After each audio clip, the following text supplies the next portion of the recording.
What you spend on groceries is what it is, right? I mean, you've got to eat. That is true, but there are ways to reduce what you spend on this necessary category.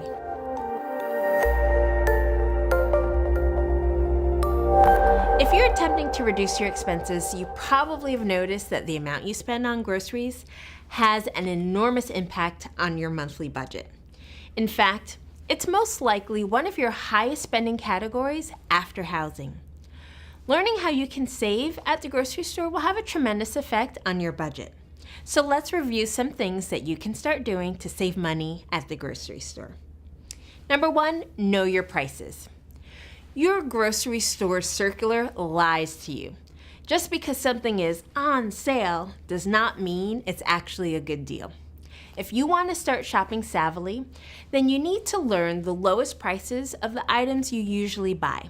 For example, a box of cereal that's $3.99 full price will go on sale for multiple prices, including $3.89, just 10 cents less, $3, $2.49, $1.99, and $1.88. If you don't know your prices, that $3 sale looks pretty good, especially when it's dressed up in a huge red font. But if you're in the know, you leave that $3 box on the shelf because you know that that cereal will eventually go on sale for $1.88. For about 6 to 8 weeks, watch the prices of the items that you usually buy. You can start with the 10 or so items that are always on your grocery list no matter what. Record these prices in a notebook, your phone, or just try to remember them. Now that just about every grocery store has a Shop at Home app, you can easily look up the prices of your items without even going to the store. The goal here is to identify the lowest couple of prices that your items sell for. Second tip is to change the way you shop. Typically, we write out a list of things we need for the coming week, march off to the store, and hope for the best, right? But after you've identified the lowest prices of the items that you frequently buy, start strategically buying them when they're at their lowest or close to lowest prices. Look at your circular before going to the store and make your list based on what you now know is a good deal.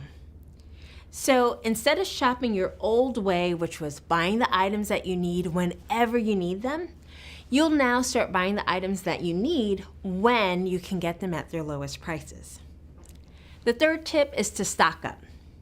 In order to maximize your savings, instead of purchasing just one of an item or the quantity that you typically buy, you'll need to stock up.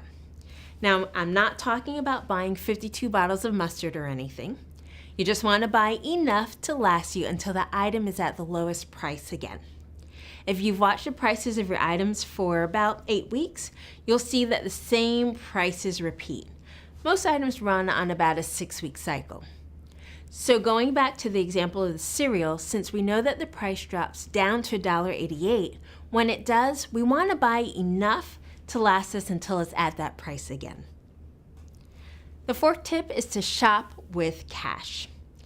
Ever walk into the grocery store with a goal of spending $100, but you walk out with $125 worth of groceries? Eliminate going over your grocery budget by shopping with cash. Leave your cards in the glove compartment and you will shop completely differently. Trust me. You'll make sure that you come in under $100 because who wants to be removing items at the checkout line? Of course, you might want to cushion yourself a little and bring in slightly more than what you want to spend to account for errors at the register. But the idea here is to limit your ability to spend more than you set out to. And lastly, meal plan. If you find that you spend a lot of money on groceries, yet every week you're throwing out produce that's gone bad, you're simply not maximizing the time and money that you've spent on shopping. Meal planning can change that. Think of meal planning as budgeting your food. By planning ahead, you make sure that your groceries are used when and how you want them to be used. There are apps and inexpensive subscription services for meal planning, but you can also do it yourself. Simply set aside some time to plan out your meals for the week, taking into consideration what food you already have on hand in the house and what groceries you plan to buy. You can make things easy on yourself by having themed nights. For example, one day of the week could be a pasta day, another day can be meatless day, and another could be breakfast for dinner, and so on. You can switch things up within each theme, but having designated days can make meal planning a breeze. So to recap those tips, you want to know your prices, change the way you shop, stock up, shop with cash, and meal plan. Implementing these tips can help you slash what you spend on groceries and free up the money that you save for other things. For more tips and encouragement, please explore Hope+Cents.com. Sign up for the weekly newsletter while you're there, or follow along on social media at Hope+Cents. Until next time.